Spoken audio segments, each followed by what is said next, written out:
Hello everybody, welcome back to Sprueverse, my scale model universe, people of Earth.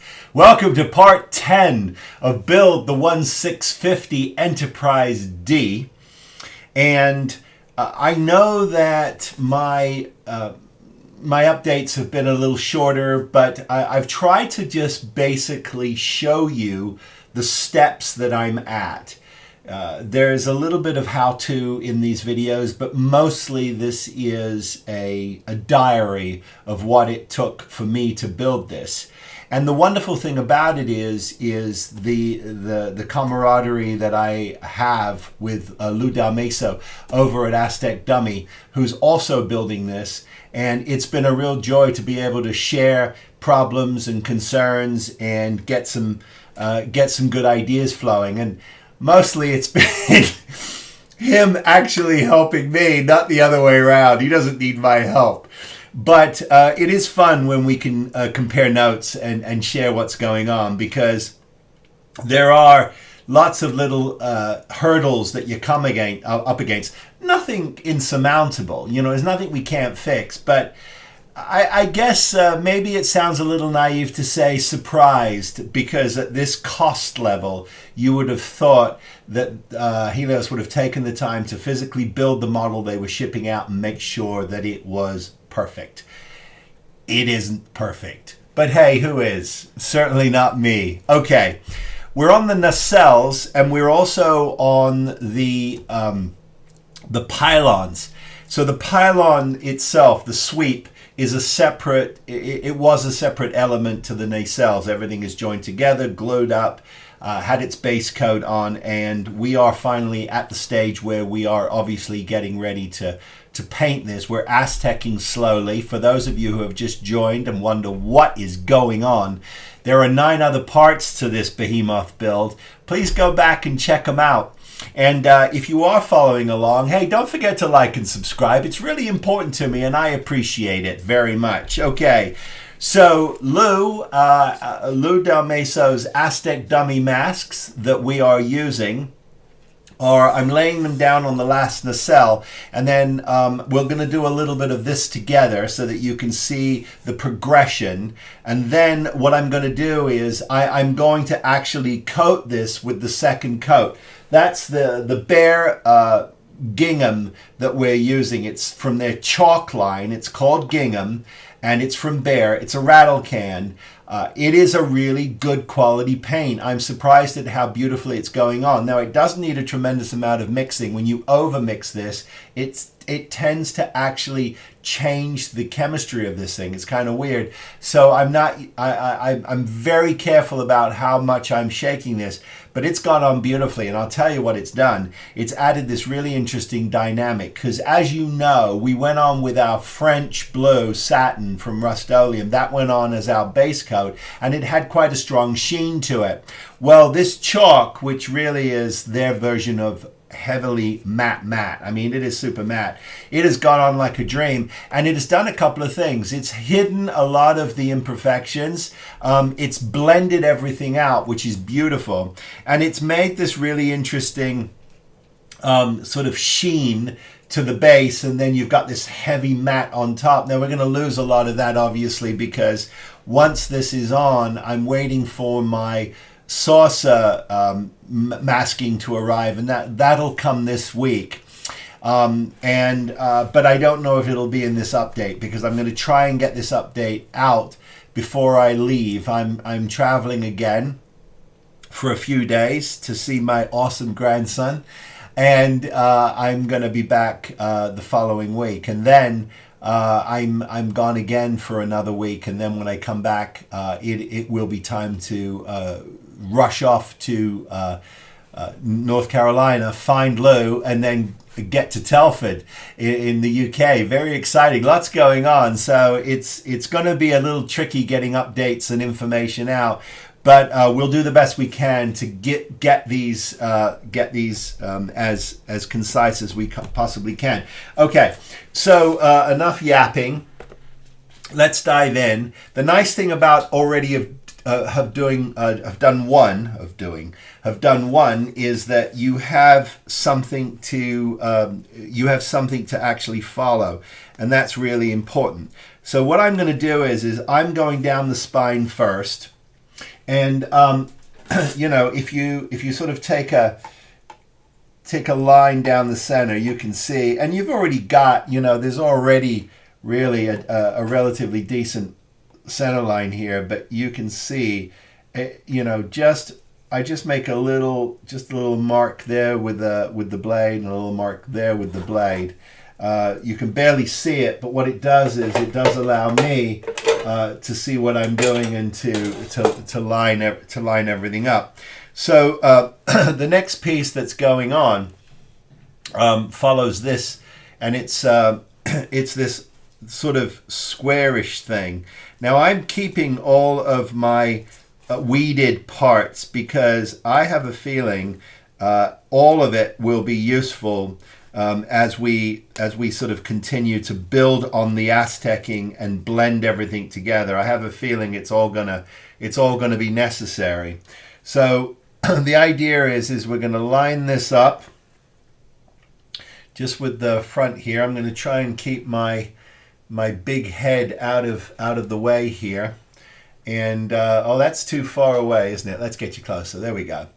And we're gonna lay this down. Now I'm going to just carefully get that down, knowing that the vinyl gets a little stretchy, and so you can see right away that I'm a little skewed.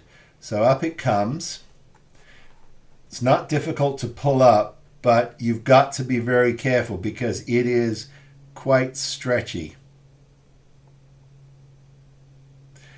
A little bit of quiet there while the brain is, you know, desperately attempting to fire. There we go. That's good. And then I've got a little bar, and here's that little bar, and that goes in, and it's going to go right across here, the center here. So we'll drop that in like that. That looks good. And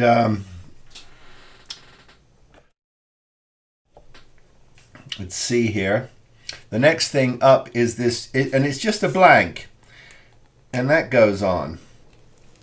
It's just a blank. Now remember, this blank is ultimately going to just reveal more blue, but checking my center line there, down she goes, and she's going over those two indents, so that's sort of cool. And then the next thing up here is the H. Now curiously, on my photos from Lou, this looks like a blank. It does not look like he actually used the H. Now he may have done that, and I don't know, but I'm copying Lou. If you're watching this, I'm removing. I've weeded out the H, and I'm using that because I think it looks cool.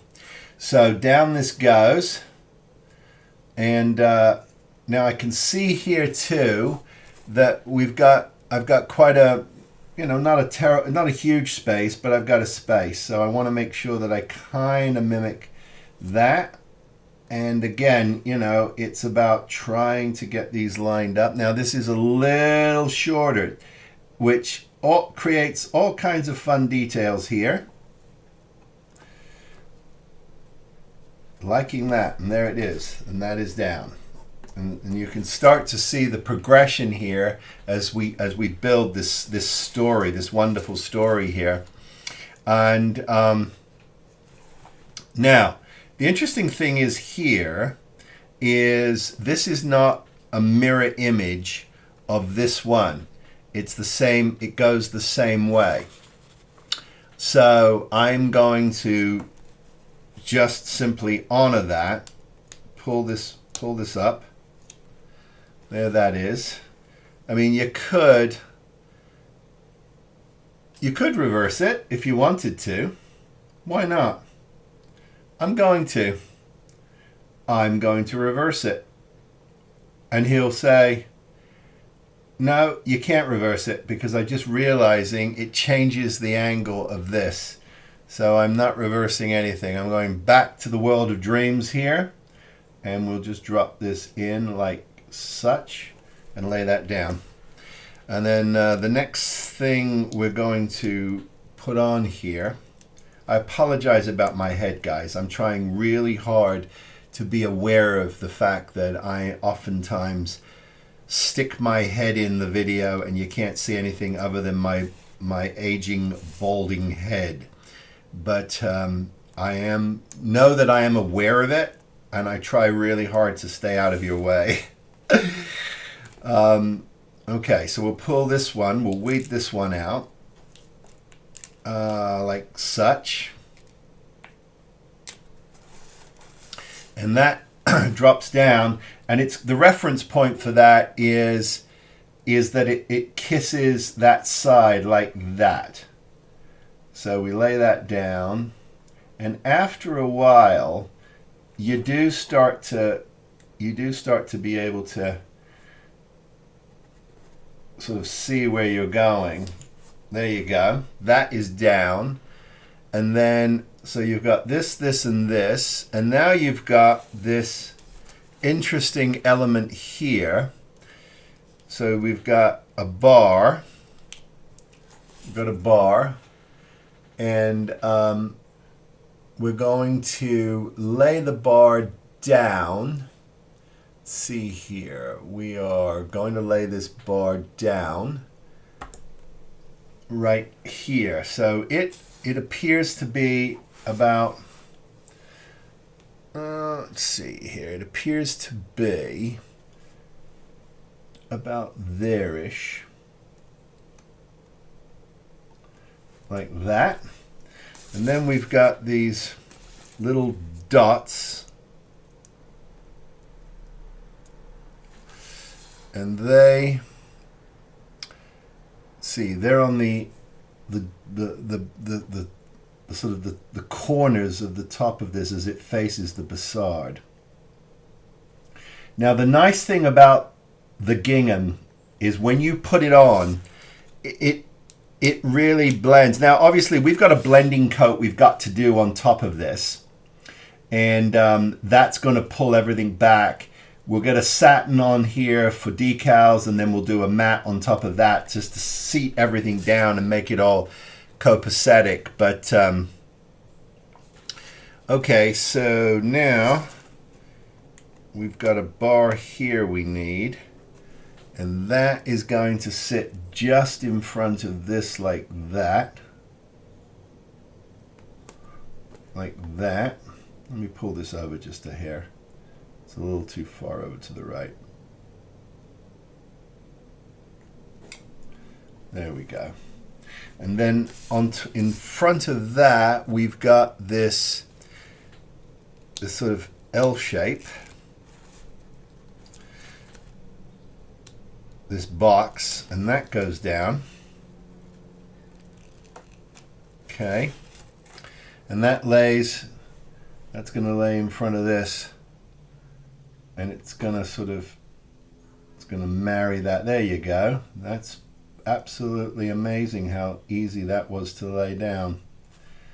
I don't want to jinx anything, but there you go. And that's going down nicely, and I think you'll agree that we're starting to build on this. And so you can see the progression. Everything is going to go down onto the nacelles, and then what I'm going to do is, once I have got all this laid down, I'm going to give this a coat of the gingham, and then we'll remove these masks together so that you can see that is completed. I do not have masks yet for my saucer. As I said, they're winging their way here, but everything else will be done. So what I'm going to do is I'll get a coat of paint on this, and in the progression of this update, we're going to shift to a couple of other things I want to talk about because they're really important. But while I'm here, one of the things I did want to mention is that we have decided, and it is based on a recommendation. I'm following Lou on this. Is that we had some static whites on the back here of the nacelles. There, right here, there are these static whites. They're here and then they're underneath. I've got little 3 mils underneath, and I've got these little SMDs on top. And what we have decided to do is we're actually going to wire those to the flashing, to the flasher on the board, as opposed to the static mode on the board. We're going to do that just to give it a little more drama. And there is a light that I'm going to install on this update on the fantail back of the star drive. I'll show you that in just a second. It's missing a light. So just when you thought you were out of the lighting business, we're back in, but for a very good cause, because I think that is going to help when this is completely lit up and it's on display. It gives it a little more drama. Okay, so let me continue on with the masking process. I'll get a coat of the gingham on it. We'll remove those masks together, and we're going to move on to the fantail light and look at that and see how we're going to approach that. Okay, so while I'm waiting for my nacelles connected obviously to my pylons to dry, because I've just laid down the first layer of Aztecing. I wanted to talk a little bit about the rear of the fantail. There's a couple of things going on. The first thing is that I wanted to put a light in the rear here. I felt that it wasn't enough going on, so I wanted to put one on here, and there is actually one on the model. So I have put in a little bit of I put 1.5 mil fiber optic in here. So let's take a look at that now, just to show you that it lights up and it adds just a little pop to the rear here.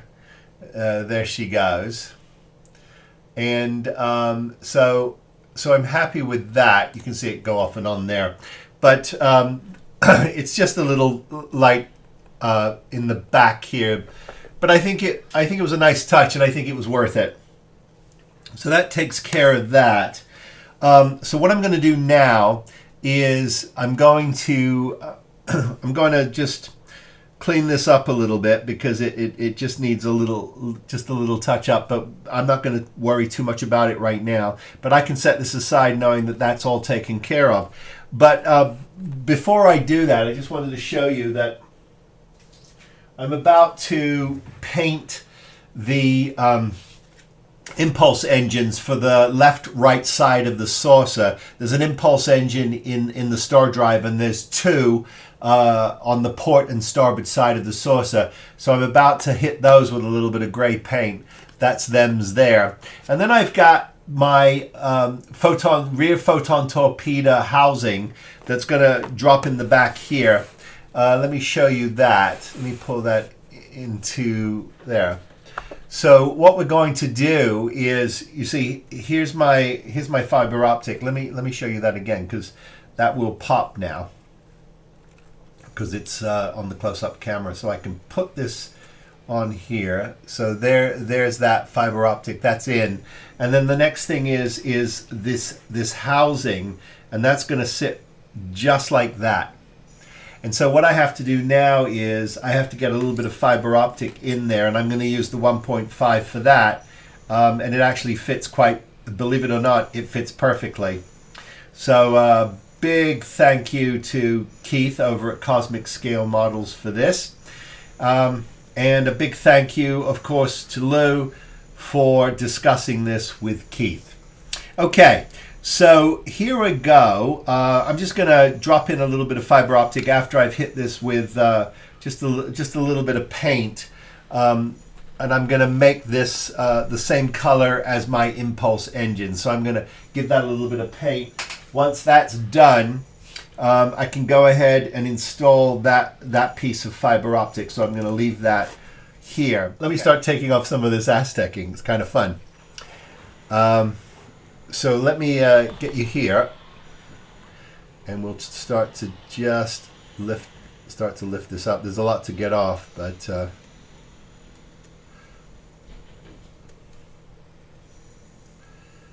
look at that. Beautiful. So you can start to see this coming together, obviously. Get this one in front here. Very nice. So you can see this is taking shape, obviously. Let me do one more on camera so that we can really start to really see how this is coming together. So there it is. It's really coming up beautifully. No complaints at all. So, okay. Let me pull one just from down here so you can start to see what this is looking like. Very nice.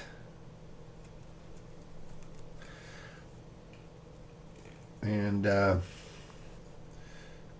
little piece here.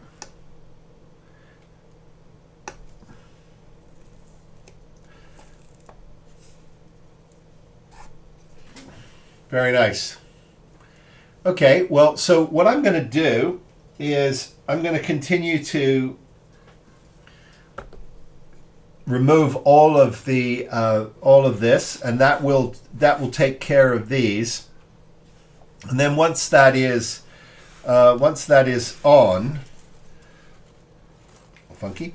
Once that is on, I can go ahead and I can actually start to think about next steps in terms of what all has to happen here to ultimately connect the star drive to this. But I'm not going to do that until final assembly. But I do want to take a look at it and make sure there's no inconsistencies, no warping. Where am I going to have to putty? What am I going to have to do to clean it up? So I'm going to take a look at that. I'm also going to hit my phaser arrays. Here's they are. They were originally in this this bronze color, but I've been told by upper management in North Carolina that we're shifting to cement gray, which has green in it. So we're going to hit these with the cement gray. So take a look at these now. This is what they look like now. And I'm going to show you what they look like after we've hit these with the cement gray, because I'm following orders when it comes to color. Now there are some things where I don't want to suggest that I'm that was the Nimbot going off, by the way. I don't want to suggest that I have to do this. I think he's got an amazing eye, and I want this to look as cool as it possibly can. So why not follow along when it makes perfect sense for me to do so? So that's what I'm doing. So I'm going to get my phaser arrays hit with the cement from Vallejo. I'm going to get off all of my masks and we'll look at all of that. Okay, back on the nacelles and the pylons. All of the masks are off except the masking that is covering my chiller grills. I've left that on just for now, but it can come off. But look at this. It's beautiful, isn't it? I mean, we're really starting to see this come together. And one of the things I wanted to show you, which is kind of fun, now unfortunately we're going to have to give this a satin coat all over, and then what we'll do is we'll do a matte coat to calm it down. Of course, it hasn't had its third color on yet. I'm still waiting for those masks.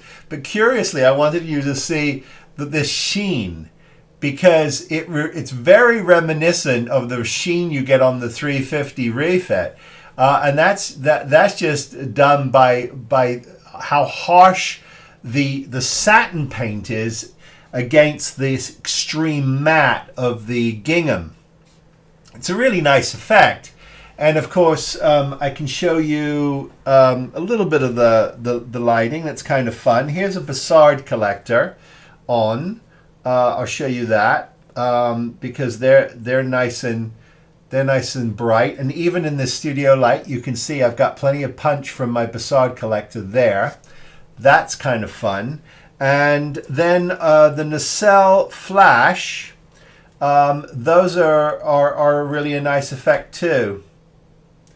And you can see, let me punch in on, let's see here. Let me get you close up here, because I think it's, there we go. You'll be able to see this now. Let me punch in on that. And you can see that that's going to flash beautifully. Now, once in a while, and I thought it was important to point this out, you'll get just a little bit of a ding here, but don't worry, that will disappear once we've put on our blending coat, and we've also got our clear coats. So that will, little things like that will disappear beautifully. But there you go. I could not be happier than the result we're getting with these. Just beautiful, lovely and symmetrical, nice and crisp. Everything turned out really, really well. Really well. So bravo to Lou for these masks.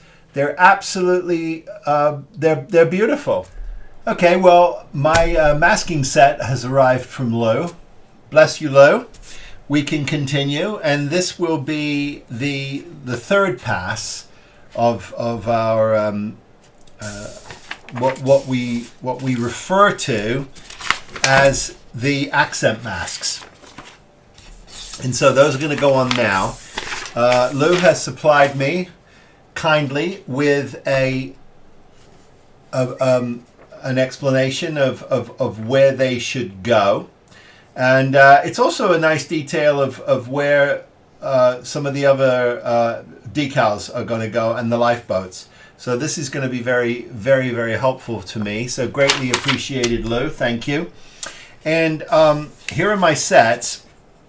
And after after sort of looking over everything, Lou was kind enough to send me some new masks, but I didn't have any issues with my masks. They stayed on.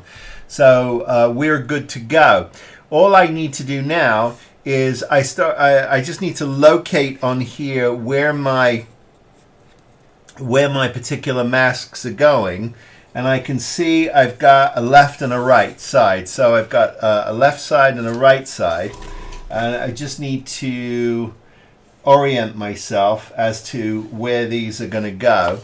I believe we want these sort of protruding out. So here there is there's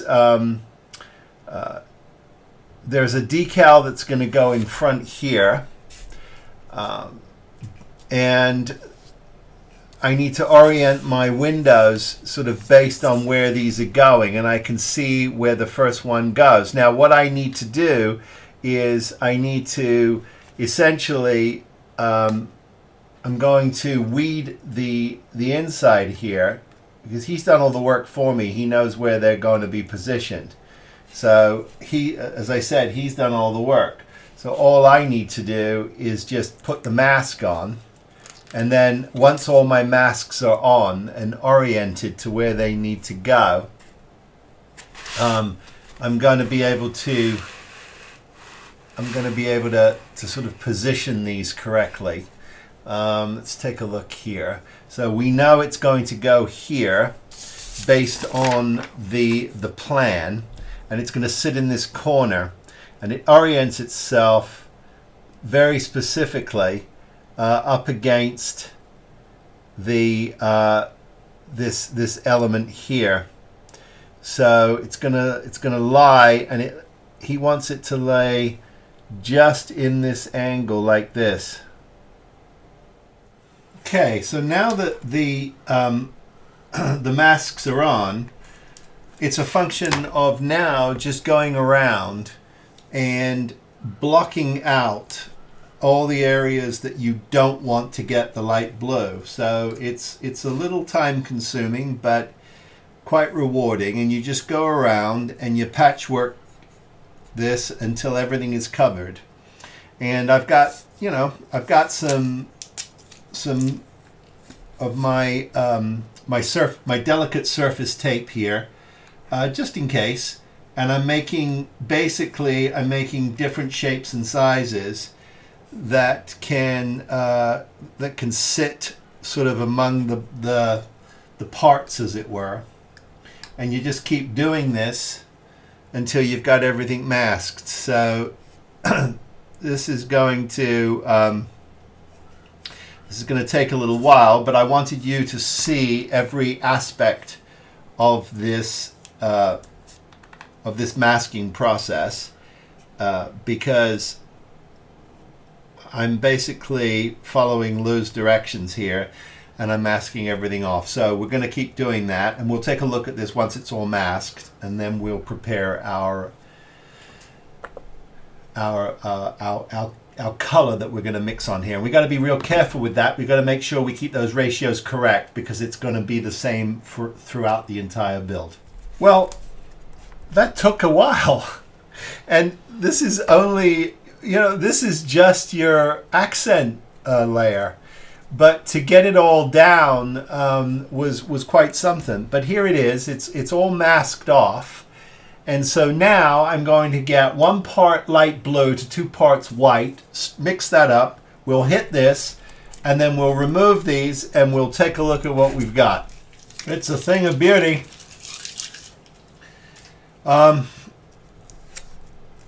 Just pulling it up right now, and just looking to see what we've got.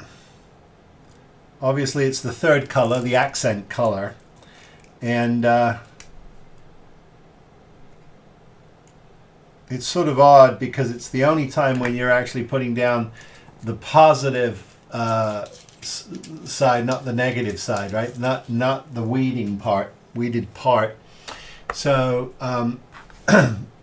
it's sort of the reverse. I call it the reverse. I don't know what you really call it, but it's a lot of work to actually block these colors. I wish there was a more efficient way for us to do this, but I guess there isn't, and that's okay, because the result is worth it. And the good thing is too that this is the belly of the beast, so it's a great trial run for everything else, because you do end up you can really see the contrast on here now, and it really makes a difference. Now I know that there's a fourth color if you want to get crazy. If you really want to get crazy, I know there's a fourth color if you want to, but we're calling it quits. Well, I'm calling it quits at 3 colors, which I have to tell you dances circles around those hideous decals that we were dumped unceremoniously given. But yeah, this is a really excellent result.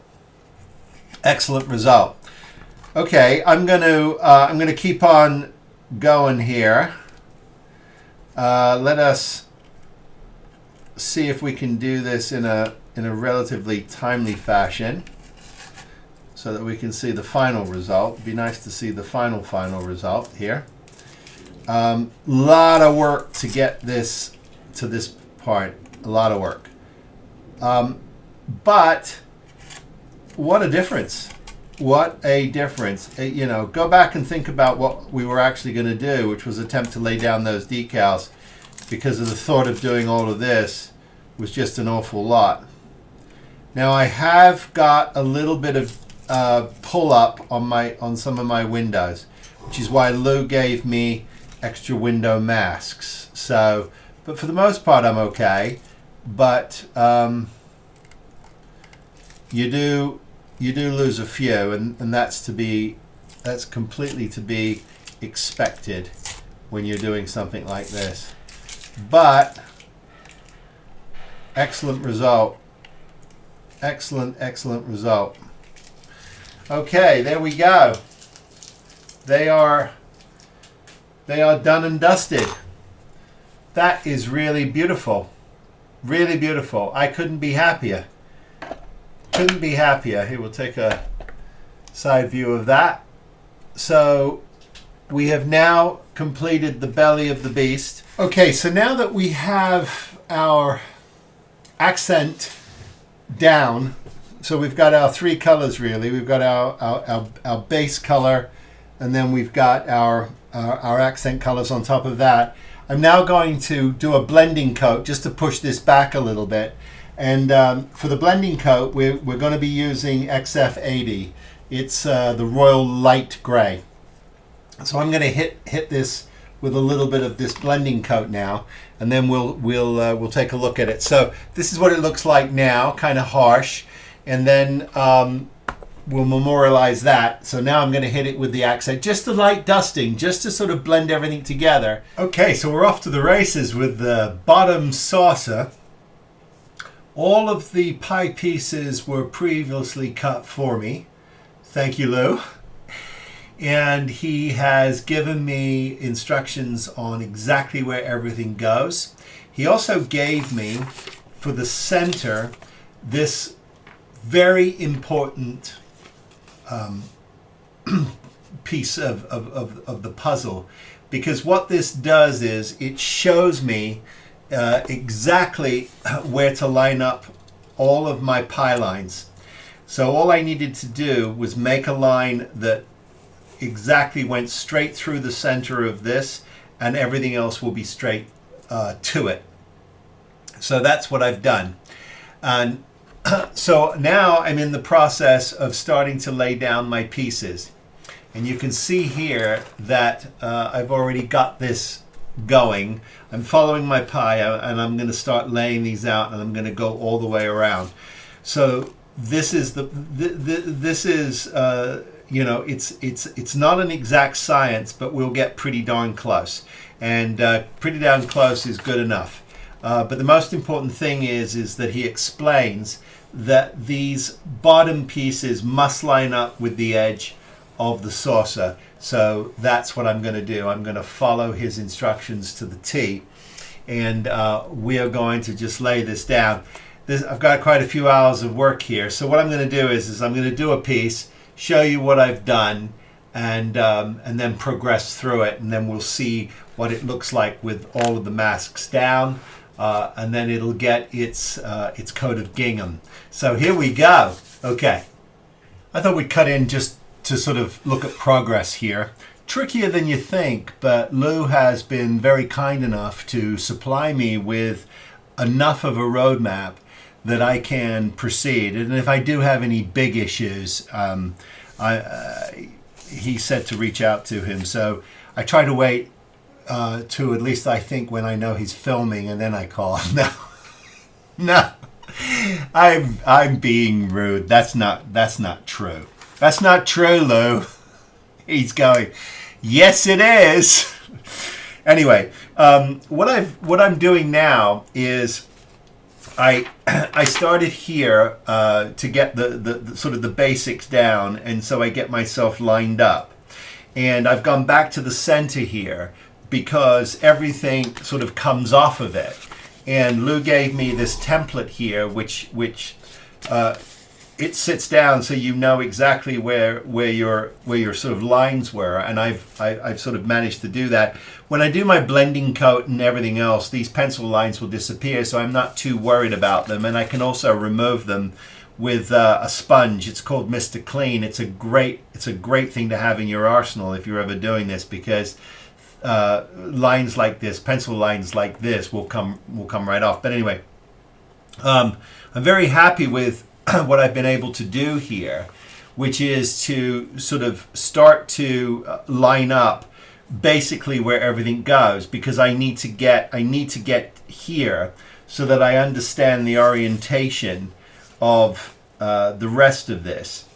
And so this is going to this is 10A, and this is going to sit just above my phaser strip like this. And it's going to kiss the outside. And obviously the best thing to always do is to remove or weed out things that you're not using, because it just makes your ability to eyeball where you are a lot easier. The other thing I do too is on the photograph that Lou gave me. And I really appreciate it. He took the time to get this all done for me, take photos of it, and then send me these. So even though I'm behind him in terms of getting these masks on, I know where I'm going, and I really appreciate that, because this is a marathon, it's not a sprint. And so this is my lifeline. But I've also been writing down numbers on the various sections that he's cut for me, so I don't get lost, because on a personal note, I suffer from a little bit of dyslexia. So sometimes it's mild. So I don't want any of you to panic and go out and get a cream. But sometimes I just get lost. You know, I can't track where I am, and I have to go back and just try to help myself. And that's always been very helpful. So what I'm doing now is I'm looking for the piece that is going to sit just below this sensor band here. And in order for me to find that, I've just dropped my sensor band on here. I am not I'm not gluing mine down just yet. There's no need to, in my opinion, and I've got a pretty good comfort level that I can get that down even on paint. But what I am looking at right now is this section right here. And what I'm trying to do is I'm trying to sort of locate these two marks here. That's what I'm working on now. Now I do have that item here, but it's a little hard for me to judge just exactly, you know, what it is I'm looking at. I can see it, but until I weed it out, I'm going to struggle with it. So what I'm going to do now is I'm going to quietly continue to chip away at this, and then I'll come back and show you more progress. And through the magic of time and the great space continuum, I've got all the masks down on the lower saucer. Here it is. Here it is in all its splendor and glory. So what I'm going to do now is I'm going to get that gingham coat on here, let that dry, and then we will pull these masks and start working on the top of the saucer. And once I have finished the top of the saucer, if you don't think I won't be on that phone calling collect to Lou Del Mesa, very important, this collect call, to find out where the rest of my masks are, I will. This is always, to me, one of the most satisfying times, and especially with this particular kit, because it's so desperately needed,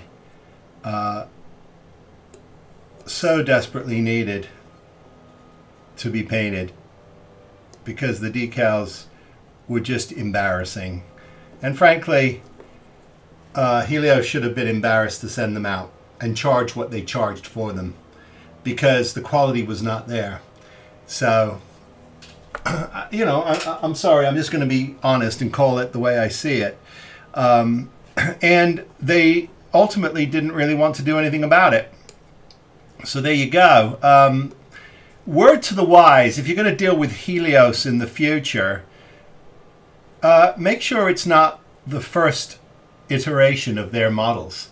Make sure that it's been out and you get a chance to look at the pieces that are included, including how they're handling the decal sheets and everything else.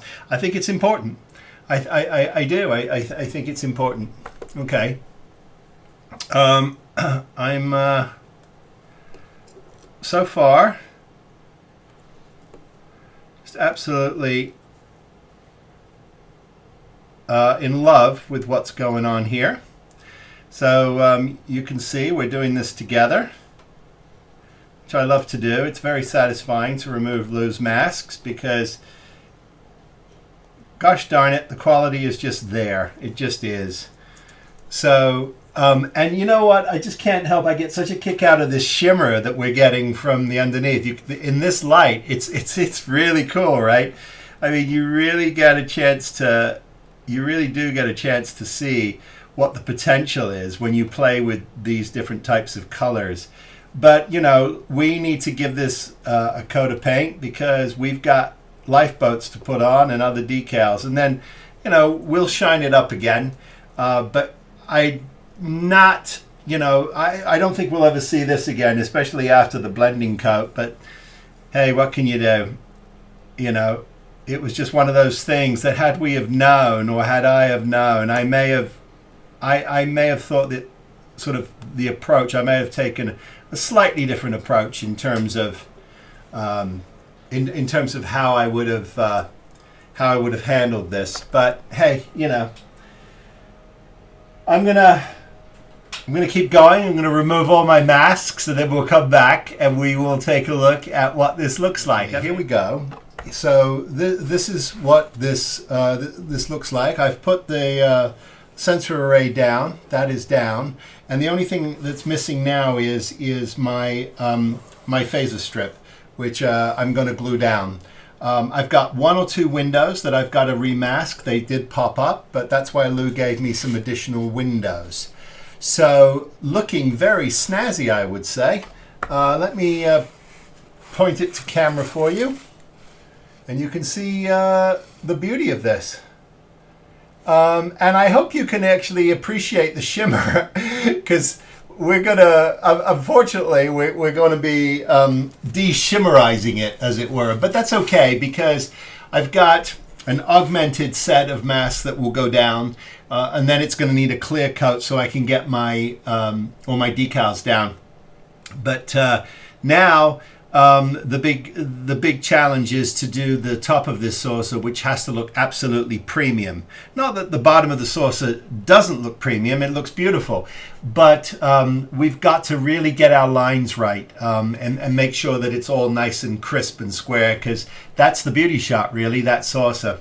Okay, doing really well. I'm very, very happy with the progress. All in all, I would say it took me what time is it now? It's 4 o'clock on a Wednesday, the 23rd. Is it the 23rd? 22nd, 23rd of October? I don't know. But, you know, timestamps are important. But I would say it's taken me the better part of a full day and a half to get the masks down, lined up, all ready to go, and then painted, and then letting that dry, and then obviously removing them. But wow, are we getting there? We are really, really getting there. So I'm very... Okay, so here we are with the top saucer. All the masks provided by Lou Del Meso, the Aztec dummy. And he has done a first-class job at helping me locate everything I need to locate. He's provided a template for me that allowed me to essentially line up all of the lines I needed for my grid lines. So this is now sitting absolutely perfectly, and all my pencil lines radiate out just as he wanted me to. And now I can take my masks and I can start to line these up. So I'm going to start with the center of the bridge, and I'm going to work my way out, and then I'm going to start from the back. He's given me all the numbered templates here, so I know exactly what I'm doing.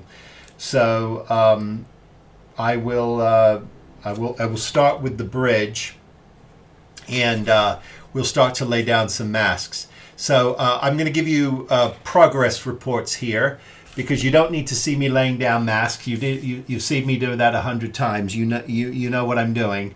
But I do want to memorialize it and make sure you see that I am progressing.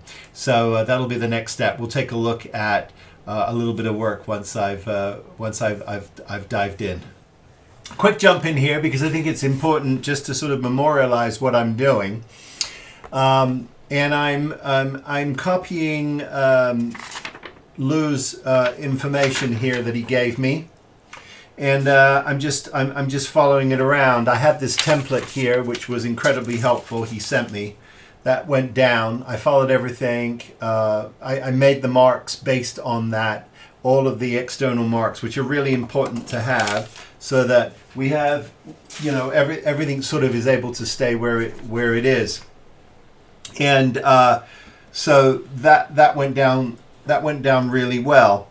So I'm going to sort of continue to follow this around here, but I just wanted to sort of show you a little bit of my progress, and share with you a little bit of a funny moment. Well, it could be considered a funny moment, and it could also be considered very sad. It depends on, you know, what your frame of mind is. Mine was embarrassment and humiliation, and it moved into sadness and then to joy, and I'm okay now.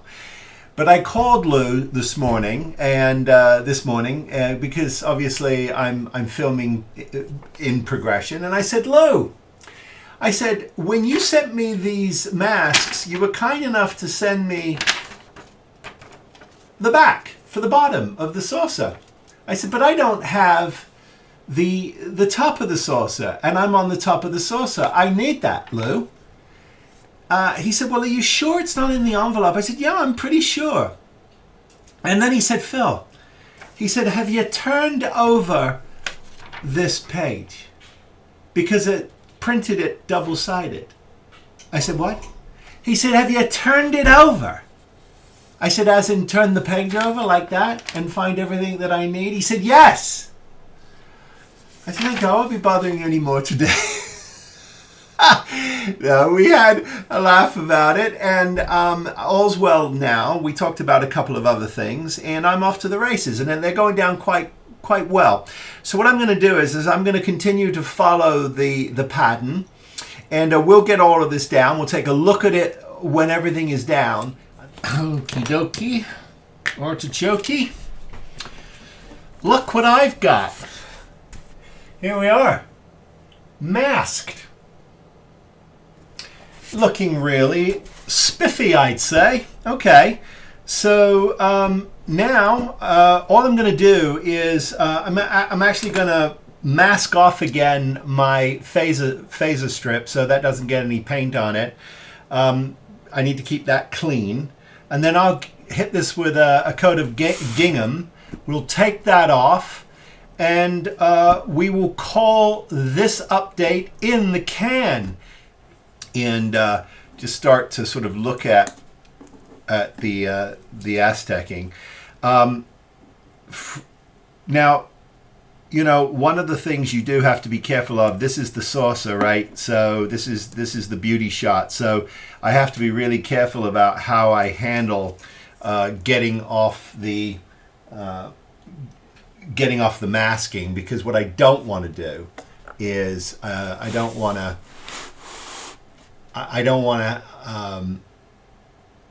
to start really cutting into this, but I think it'd be fun to just sort of take a look at something here really close up. So I'm using the back of the knife and just carefully peeling this up, and we start to see that we're getting a really good result. And the other thing that's happening too, which is really good, is the windows are staying down. Now it's good news and it's bad news, because it just means that I might have a little bit of cleanup to do. Okay, so I'm going to go ahead, remove all of the masks. We'll take a look at that, and we'll also take a look at some of the cleanup I have to do and what the next steps are, because this now completes the first pass of the Aztecing on the entire model. So before we close up this update, I've got a checklist of things I'll go through with you of what needs to be done next, because there's still an awful lot of work to be done, even though we've done an awful lot of work. So let me get these masks off, and we'll come back, we'll look at that, and then we'll talk about next steps.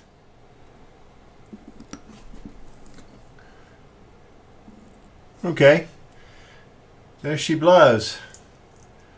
So I had a couple of windows pull up, but you can see those are marked in yellow here, here, and out a little bit. But for the most part, she came off pretty good. I've got a couple of little tweakies I have to take care of. One is around the shuttle bay, I've got some cleanup to do. I've just got to mask this and get the right paint on here. And I had a little damage here, and I don't know from what that is. It's a scratch of some kind, but I will clean that up. But other than that, that takes care of all of the Aztecing for the 1650, the first layer. So the next layer, which will be our accent layer, those masks are on the way to me, but there's more than enough in this update to show you that I've got some pretty good progress done here. So we're going to close on that, but next steps for me is obviously my accents down, clear coat my belly. I do have some decals that I think I may put down, but I'm not going to show you what they look like in this update. We'll have to wait for the next update. It's going to be crazy for the next couple of weeks because I am doing an awful lot of traveling, and then I'm going to Telford. So I'm going to get this out, obviously, and I've got an unboxing that I'm going to put up of this Merlin studio scale ESB ATST with an absolutely brilliant armature for stop motion. It's beautiful. Took 2 years to get here, but I'm going to be building that on the channel in the new year, but there'll be an unboxing of that. But anyway, here we are. That is part 10 in the books. Thank you for all of your awesome comments. And remember, if you want to get a hold of me, I'm spruverse@gmail.com. I post most days on my Instagram account. That is @spruverse. Hey, buy me a cup of coffee. The link to that is in my on my channel page. That's all for my charitable builds. So that is it for this update. Thank you as always, and I wish all of you, please be safe, be well, build something, and I'll see you next time. Take care, everybody. Be well.